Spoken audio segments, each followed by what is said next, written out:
नमस्कार साथियों, आज फिर मैं हाजिर हूँ राजस्थान कला संस्कृति का एक बहुत महत्वपूर्ण शीर्षक लेकर। राजस्थान के संतों के शीर्षक के अंदर मैं निर्गुण भक्ति धारा के उन महान संतों की चर्चा करने वाला हूँ जिन्होंने भक्ति आंदोलन के दौरान राजस्थान के अंदर आम जनमानस के विचारों पर प्रहार करने का प्रयास किया, जिन्होंने आम जनमानस की सोच को बदलने का प्रयास किया और जिन्होंने आडंबरों का, मूर्ति पूजा का विरोध करते हुए निर्गुण निराकार पर ब्रह्म की बात करी। मैं ऐसे ही महान संतों की श्रृंखला के अंदर आपको लेकर चलूंगा। राजस्थान के अंदर अगर महान भक्ति संतों की बात की जाती है तो सबसे शुरुआती भक्ति संत के रूप में संत धन्ना और संत पीपा जी का नाम आता है। विद्यार्थियों, राजस्थान के मशहूर संतों की श्रृंखला के अंदर अगर हम प्रारंभिक कड़ी के अंदर चलेंगे तो आपको जानकारी हो, प्रारंभिक कड़ी के अंदर दो संतों का नाम विशेष रूप से आता है। एक संत धन्ना जी, संत धन्ना जी जाट, आपको जानकारी हो, धुवन गांव टोंक के रहने वाले संत धन्ना, जिनका जिक्र भी मैं करने वाला हूं। और दूसरे संत राजस्थान के महान भक्ति संतों के अंदर संत पीपा जी का नाम मैं जो है वो लेने वाला हूं। धन्ना जी और पीपा जी, आपको जानकारी हो, धन्ना जी जहां जाट परिवार से संबंध रखते थे, पीपा जी राजपूत खींची परिवार से संबंध रखते थे। धन्ना जी और पीपा जी राजस्थान के शुरुआती महान भक्ति संत हुए। और अगर थोड़ा सा गौर करेंगे, धन्ना जी का जन्म 1415 के अंदर है, पीपा जी का जन्म 1425 के अंदर है। कहने का मतलब दोनों ही 15वीं शताब्दी के महान भक्ति संत है। दोनों के ही गुरु का नाम संत रामानंद है। दोनों के ही गुरु कौन है? संत रामानंद। और दोनों ने ही काशी जाकर, वाराणसी जाकर या बनारस जाकर हम कह सकते हैं इन्होंने संत रामानंद से दीक्षा प्राप्त की। यानी चाहे वो संत धन्ना हुए, चाहे वो संत पीपा जी हुए, दोनों ने संत रामानंद से काशी जाकर शिक्षा और दीक्षा प्राप्त की। दोनों ही रामानंद जी के शिष्य हुए। लेकिन मुख्य बात यह भी है कि संत रामानंद जहां सगुण भक्ति धारा से संबंध रखते थे, वहीं संत धन्ना और संत पीपा ये दोनों ही कौन सी भक्ति धारा से संबंध रखते थे? ये दोनों ही निर्गुण भक्ति धारा से संबंध रखते थे और ये दोनों निर्गुण निराकार पर ब्रह्म की बात करते थे। आपको जानकारी हो, राजस्थान में पहला महान भक्ति संत किसे माना जाए, ये सवाल बड़ा जो है वो चर्चा में रहता है। हमारे कई विद्यार्थी संत धन्ना को मानते हैं, कई विद्यार्थी संत पीपा जी को मानते हैं। चाहे आप संत धन्ना जी को माने और चाहे वो संत पीपा जी को माने, मैं एक कहना ये चाहूंगा कि राजस्थान के अंदर भक्ति आंदोलन का श्री गणेश वैसे संत धन्ना के द्वारा संत रामानंद से शिक्षा दीक्षा लेकर हुआ, मगर संत धन्ना जाट किसान थे और संत पीपा जी ये राजपूत और राजघराने से संबंध रखने के कारण, आपको ध्यान हो, गागरौन के राजघराने से संबंध रखने के कारण पीपा जी की ख्याति दूर दूर तक फैल गई और इसलिए पीपा जी का नाम ज्यादा लोकप्रिय हो गया। तो हमारे कई विद्वान ये कह देते हैं कि संत पीपा जी राजस्थान में भक्ति आंदोलन के जनक। मैं आपको बताऊंगा, ये सवाल हालांकि मत और मतांतर का है और इसलिए परीक्षा के अंदर भी आमतौर पर परीक्षा के सवाल से बचने का प्रयास करते हैं। आपको जानकारी हो, संत धन्ना जी राजस्थान में भक्ति आंदोलन के जनक माने जा सकते हैं, तो संत पीपा जी को राजस्थान के अंदर भक्ति आंदोलन को लोकप्रिय करने का श्रेय या राजस्थान के अंदर भक्ति की धारा को आगे बढ़ाने का श्रेय संत पीपा जी को जाता है। दोनों ही समकालीन हुए, इसलिए विचारों के अंदर मत मतांतर होना भी लाजमी सी बात है। मैं इन दोनों ही संतों की श्रृंखला के अंदर आपको लेकर चलूंगा। राजस्थान के मशहूर संतों की चर्चा जब मैं करता हूं तो मैं सबसे पहले राजस्थान के अंदर शुरुआती भक्ति संत, राजस्थान के अंदर पहले भक्ति संत संत धन्ना जी की चर्चा यहां पर करने वाला हूं।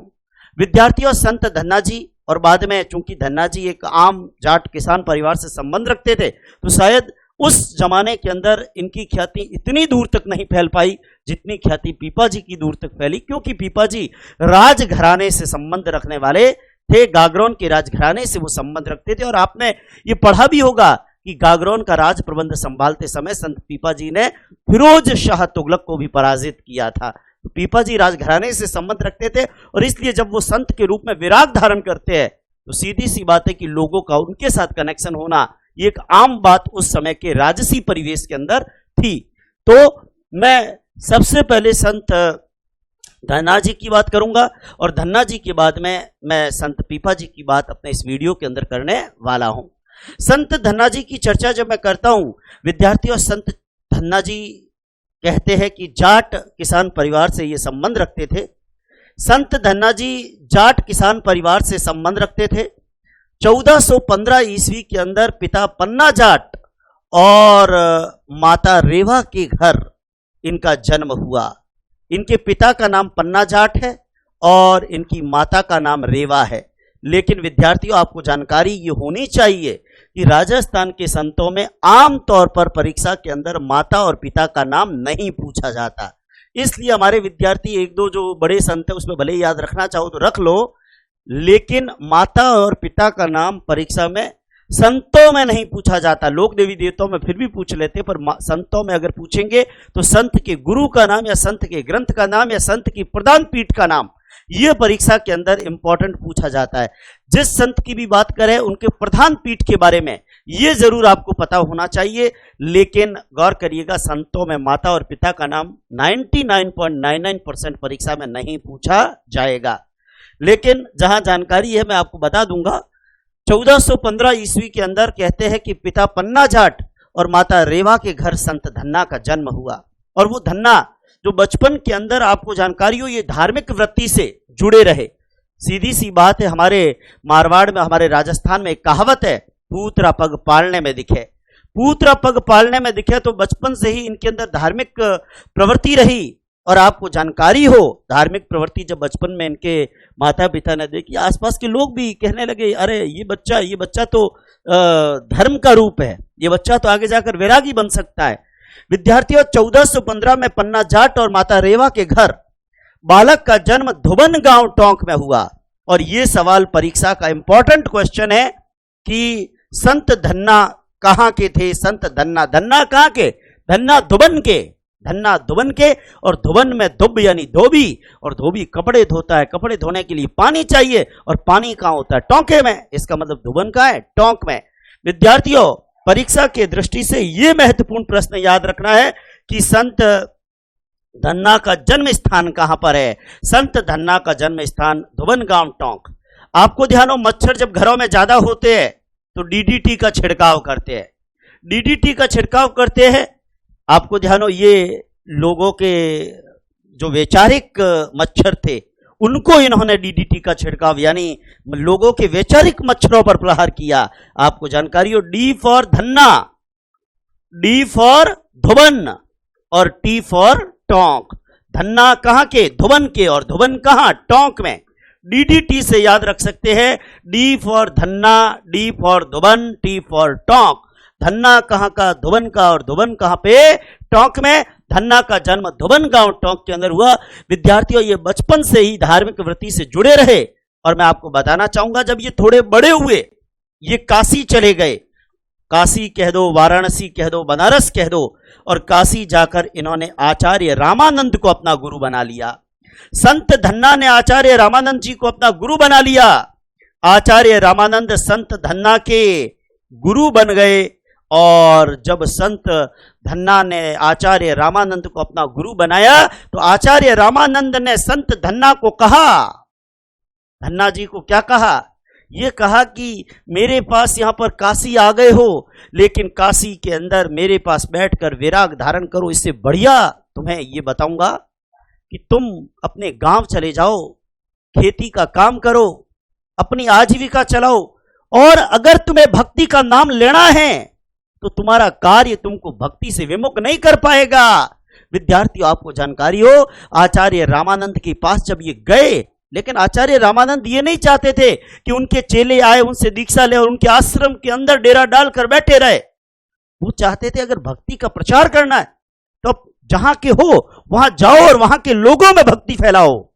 आपको ध्यान हो, गुरु का जब आदेश पाया तो संत धन्ना जी वापस धुबन गांव आ गए। आचार्य रामानंद को इन्होंने अपना गुरु बना लिया। लेकिन आचार्य रामानंद के आदेश से धन्ना कहां गए? संत धन्ना जी धुबन गांव आ गए, अपने गृह स्थान आ गए। टोंक जिले का वर्तमान के अंदर ये गांव धुबन, जहां के धन्ना जी थे, इस धुवन गांव टोंक में आ गए और संत धन्ना जी खेती बाड़ी का काम करने लगे, किसान का काम करने लगे। और खेती बाड़ी का काम करते करते भी इनके मन में अगर वैराग का भाव था, इनके मन में अगर भक्ति का भाव था, तो इन्होंने बाकायदा भक्ति मार्ग पर चले, लोगों को उपदेश दिए और विद्यार्थियों भक्ति काल के अंदर राजस्थान के पहले संत के रूप में इनकी लोकप्रियता हुई। एक बात ध्यान देना, खेती का काम इन्होंने किया और खेती का काम करते हुए भक्ति के मार्ग को प्रशस्त किया। इन्होंने कुछ रचनाएं, कुछ मैं कह सकता हूं एक इनका जो ग्रंथ कह दो या इनकी जो रचनाएं कह दो, वो किसमें संकलित है? वो धन्ना जी की आरती में संकलित है। ध्यान देना, जैसे कबीरदास जी के बीजक है, जैसे मीराबाई की पदावली है, जैसे लालदास जी की चेतावनियां हैं, जैसे दादू जी की वाणी और दादू जी के दूहे हैं, वैसे ही आपको ध्यान रखना है धन्ना जी की क्या है? आरती। धन्ना जी की आरती में धन्ना जी के श्लोक, धन्ना जी के उपदेश, ये धन्ना जी की आरती में संग्रहित है। धन्ना जी ने जाति पाति और आडंबर का विरोध किया। धन्ना जी ने निर्गुण निराकार पर ब्रह्म की बात कही। और मैं यहां पर यह भी बताना चाहूंगा कि इनके श्लोक जो धन्ना जी की आरती में है, इनके कुछ श्लोक सिख धर्म का जो सबसे बड़ा ग्रंथ है गुरु ग्रंथ साहिब, उसमें भी धन्ना जी के कुछ श्लोक जो है वो है। आपको जानकारी हो, सिख धर्म का सबसे बड़ा ग्रंथ है ना गुरु ग्रंथ साहिब, उस गुरु ग्रंथ साहिब के अंदर भी विद्यार्थियों आपको जानकारी हो, सिख धर्म के गुरु ग्रंथ साहिब के अंदर भी धन्ना जी के कुछ श्लोक जो है वो संकलित है। और लोग जो इनके अनुयायी है, इनके चेले है, वो ये कहते हैं कि भगवान ने खुद आकर धन्ना जी के खेत की बुआई की थी। ऐसी मान्यता है और ऐसी मान्यताओं की पुष्टि भला इतिहास तो कर नहीं सकता, मगर ध्यान रखे धन्ना जी के खेत की बुआई भगवान ने आकर की, ऐसी मान्यता उस धुवन वाले इलाके के अंदर इनके अनुयायियों के बीच रहती है। संत धन्ना जी की चर्चा जब मैं करता हूं, विद्यार्थियों आपको जानकारी हो, बहुत अच्छी अच्छी बातें संत धन्ना पे बताई है। राजस्थान के पहले भक्ति संत के रूप में इनकी लोकप्रियता है। हालांकि पहले भक्ति संत कौन, पीपा जी, धन्ना जी, ये मतांतर तो रहेगा ही। राजस्थान के पहले भक्ति संत के रूप में इनकी लोकप्रियता है। आपको जानकारी हो, हालांकि भक्ति आंदोलन को लोकप्रिय पीपा जी के कारण जो है वो लोकप्रिय ज्यादा हो गया, क्योंकि वो राजपूत राजघराने से संबंध रखते थे और लोगों से उनका कनेक्शन ज्यादा जुड़ गया। संत धन्ना जी जाट किसान परिवार से संबंध रखते थे। 1415 के अंदर पिता पन्ना जाट और माता रेवा के घर इनका जन्म हुआ। धन्ना कहाँ के? धन्ना धुवन के, और धुवन कहाँ? टोंक में, DDT, धन्ना धुवन टोंक। काशी गए, आचार्य रामानंद को गुरु बनाया, गुरु का आदेश पाया और गुरु का आदेश पाकर ये धन्ना जी वापस आ गए धुवन गांव। और धुवन गांव में वापस आकर और ये कहते हैं कि खेती बाड़ी का काम करने लगे। और खेती बाड़ी का काम करने के अलावा इन्होंने भगवान का नाम लिया, लोगों को भक्ति की राह दिखाई, लोगों के विचारों में परिवर्तन का प्रयास किया। और इन्होंने जो दोहे, जो श्लोक लिखे, वो इनके ग्रंथ धन्ना जी की आरती में संकलित। और इनके कुछ श्लोक आपको जानकारी हो, वो संकलित है गुरु ग्रंथ साहिब के अंदर भी। संत धन्ना जी राजस्थान के पहले भक्ति संत के रूप में लोकप्रिय हो गए। मैं राजस्थान के भक्ति संतों की श्रृंखला में दूसरे भक्ति संत जिन्होंने राजस्थान के अंदर भक्ति आंदोलन को लोकप्रिय करने का काम किया, विद्यार्थियों मैं चर्चा कर रहा हूं राजस्थान के मशहूर संत पीपा जी के ऊपर। राजस्थान के मशहूर संत पीपा जी के ऊपर मेरी चर्चा हो रही है। और पीपा जी पे चर्चा करता हूं तो आपको जानकारी हो, धन्ना जी का जन्म 1415 में हुआ और पीपा जी का जन्म 1425 के अंदर हुआ। जरा ध्यान देना, आपको जानकारी हो, पीपा जी का जन्म हुआ 1425 के अंदर। महत्वपूर्ण बात आपको जानकारी हो, पीपा जी का जन्म कब हुआ? 1425 के अंदर। ये एक महत्वपूर्ण बात अपने को ध्यान रखनी है। आवाज चेक कर लीजिएगा, सही आ रही है आवाज? चेक।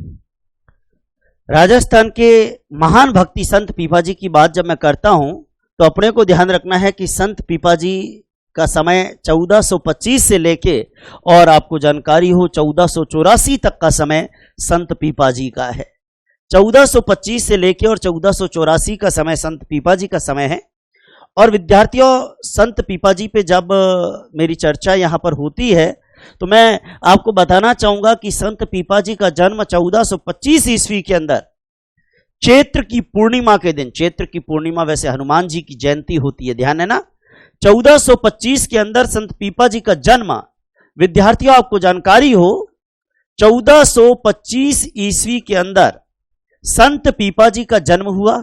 और संत पीपाजी का जन्म कहां पर हुआ? गागरोनगढ़ झालावाड़। विद्यार्थियों, राजस्थान का एक मशहूर किला है गागरोन का किला। और जब मैं राजस्थान के इस मशहूर किले गागरोन की बात करता हूं तो आपको जानकारी हो ये जो किला है गागरोन का, ये काली सिंध और आहू के संगम पर स्थित किला है। काली सिंध और आहू के संगम पर स्थित राजस्थान का मशहूर जलदुर्ग, काली सिंध और आहू के संगम पर स्थित राजस्थान का प्रसिद्ध ओदक दुर्ग, जल दुर्ग, ये गागरोन का किला है। और गागरोन के किले के अंदर संत पीपाजी का जन्म 1425 ईस्वी के अंदर चैत्र मास की पूर्णिमा के दिन हुआ था। चैत्र की पूर्णिमा, और चैत्र की पूर्णिमा विद्यार्थियों आपको पता है ना किसकी जयंती होती है? चैत्र की पूर्णिमा बजरंग बली बालाजी की जयंती का दिन भी है, हनुमान जी की जयंती का दिन भी है। हनुमान जी की जयंती और पीपाजी की जयंती एक ही दिन होती है। विद्यार्थियों, दर्जियों के आराध्य संत है पीपाजी, जो अभी मैं बताऊंगा आपको। संत पीपाजी 1425 ईस्वी के अंदर, वैसे तो इनका जन्म राजपूत खींची परिवार में हुआ, लेकिन ये दर्जियों के आराध्य संत है, ध्यान देना। 1425 ईस्वी के अंदर चैत्र की पूर्णिमा को गागरोनगढ़ झालावाड़ में पैदा हुए। पिता का नाम था कड़ावाराव खींची और माता का नाम था लक्ष्मीवती। पिता का नाम, हालांकि माता और पिता के नाम मैंने कहा 1% भी चांस परीक्षा में नहीं रहते पूछने के, लेकिन फिर भी जानकारी ये बता देता हूं।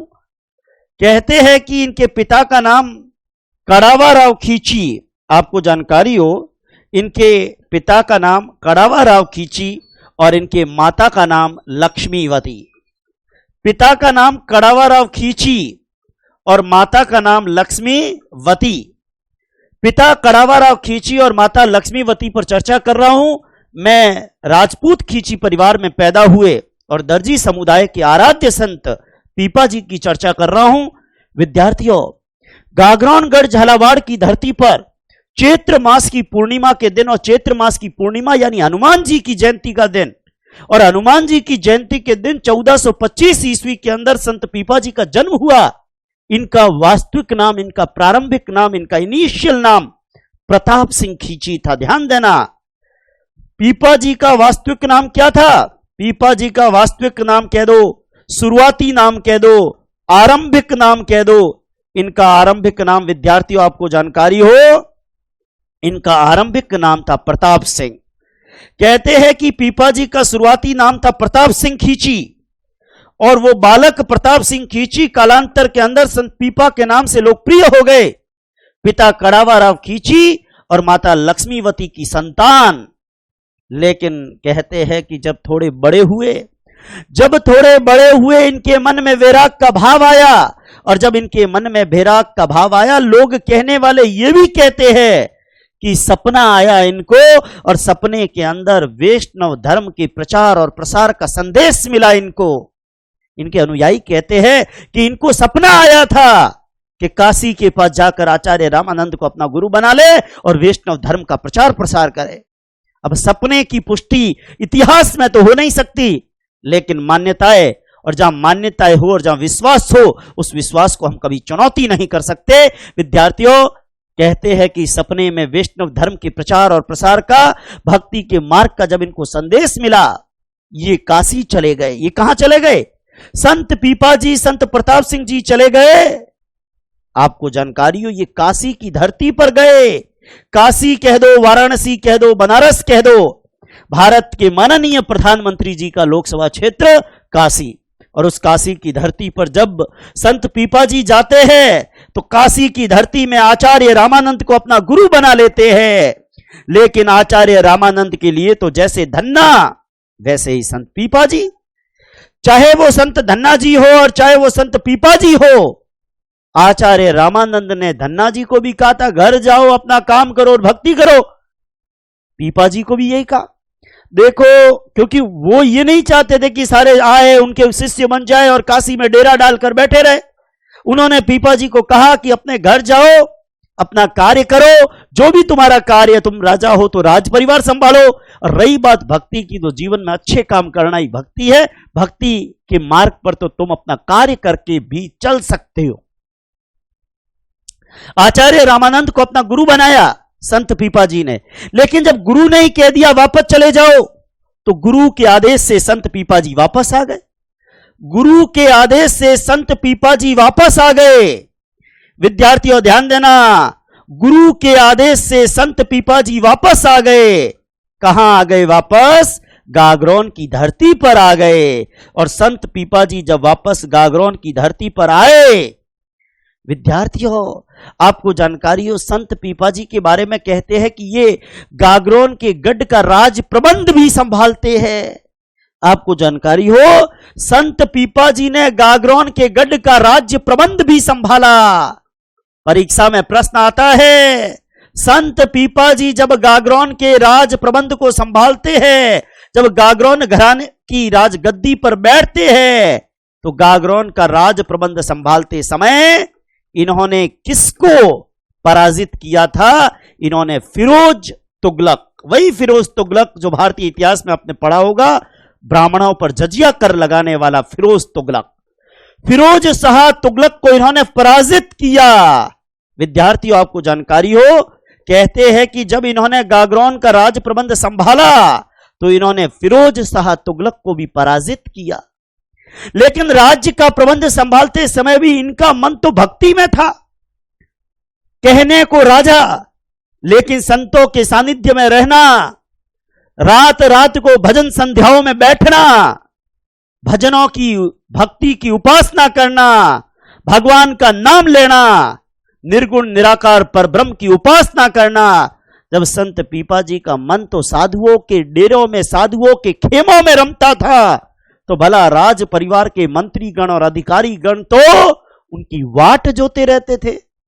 जब संत पीपा जी भक्ति के अंदर रम गए, राज कहने को राज प्रबंध, लेकिन भक्ति के मार्ग पर चलते थे और भगवान के नाम के अलावा उनको कुछ सूझता नहीं था, तो फिर अब दिमाग के अंदर आया कि अब क्या करूं।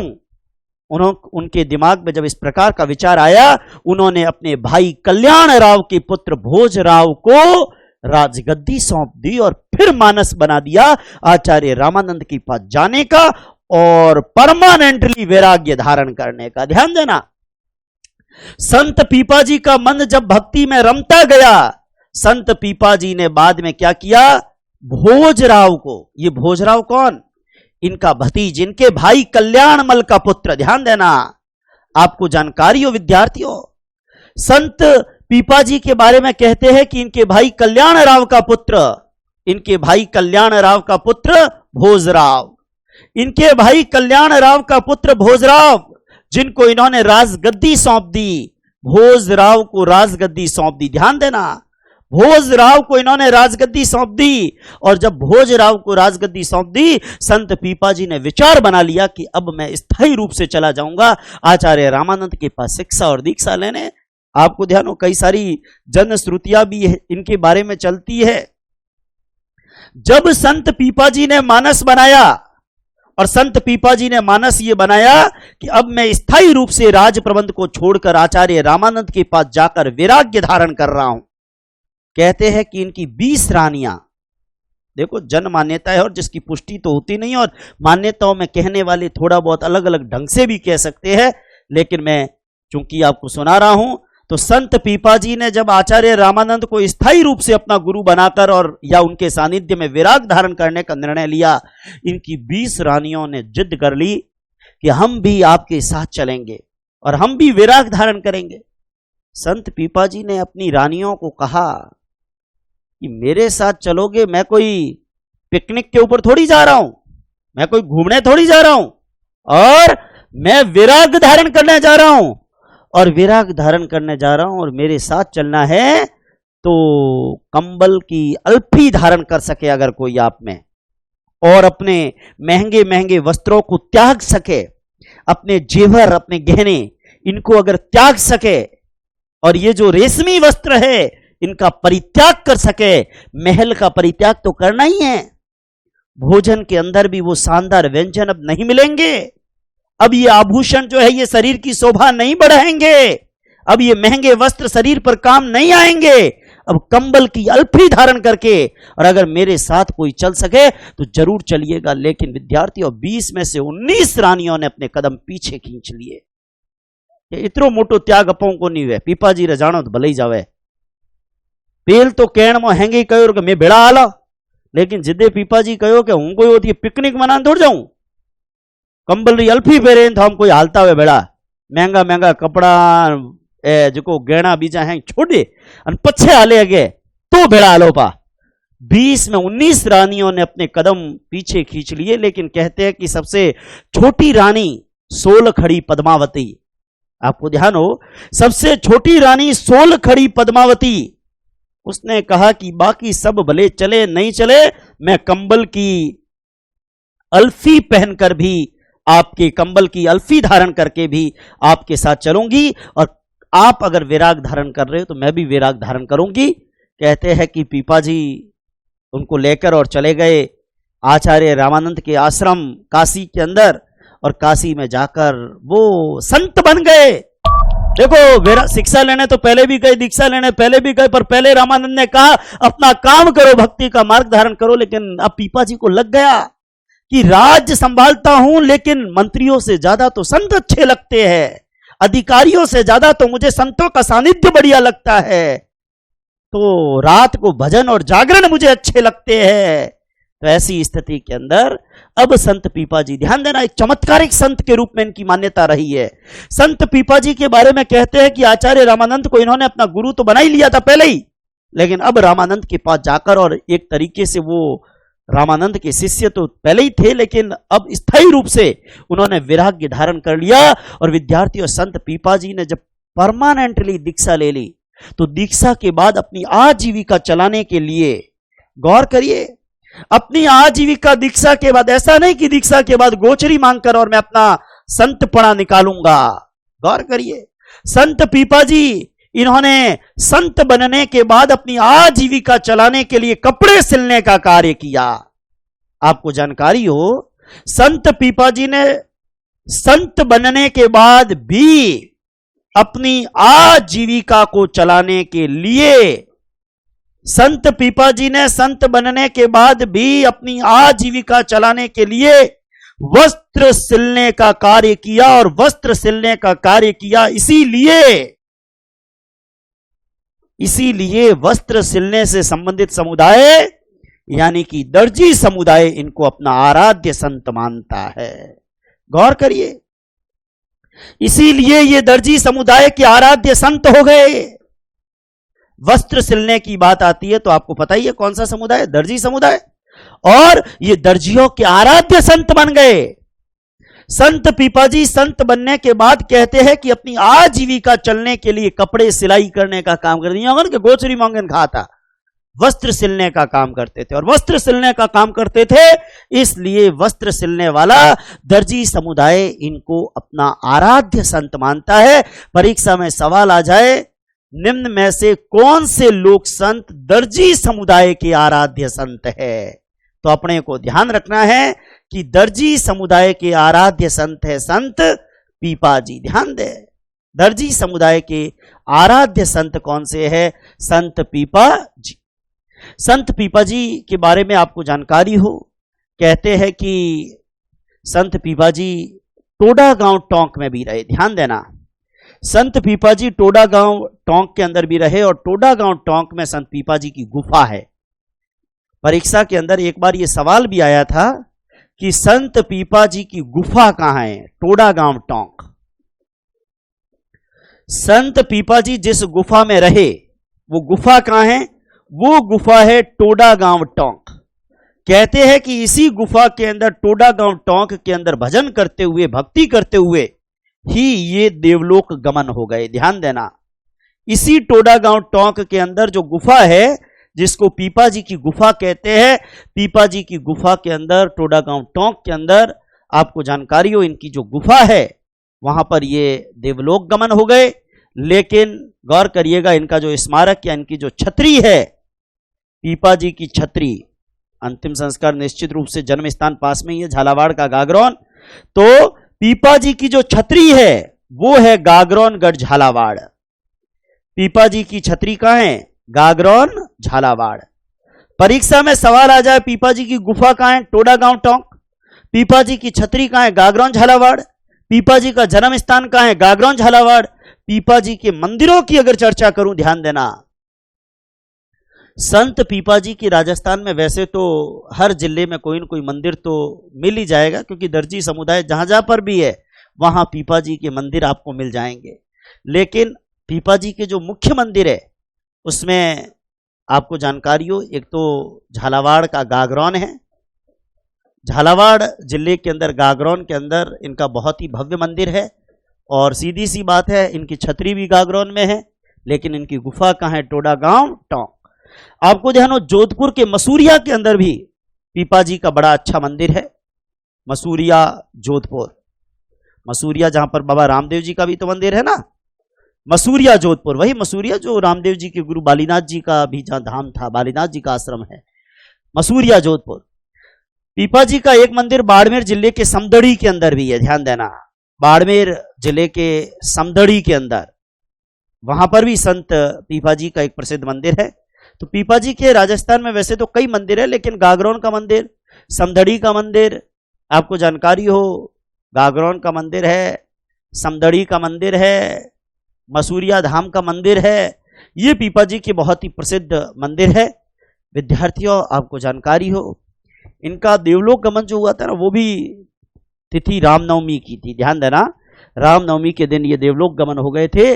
और हनुमान जी की जयंती, देखो हनुमान जी की जयंती के दिन जन्म और रामनवमी के दिन देवलोक गमन, कैसा बड़ा संयोग है हनुमान जी और राम जी। गौर करिएगा, जाति पाति और आडंबरों का विरोध करने वाले ये चमत्कारिक संत पीपा जी, जिनकी चर्चा मैंने की, राजस्थान के अंदर संत पीपा जी ने जितना भक्ति आंदोलन को आगे बढ़ाया, गौर करिए, क्योंकि आचार्य रामानंद तो वैसे सगुण भक्ति धारा के थे, लेकिन राजस्थान के अंदर 15वीं शताब्दी में निर्गुण भक्ति धारा से संबंधित जिस संत ने भक्ति आंदोलन को लोकप्रिय करने का कार्य किया, भक्ति की धारा को आगे बढ़ाने का काम किया, वो राजस्थान के गागरौनगढ़ झालावाड़ से खींची राज परिवार से संबंध रखने वाले संत पीपा जी है।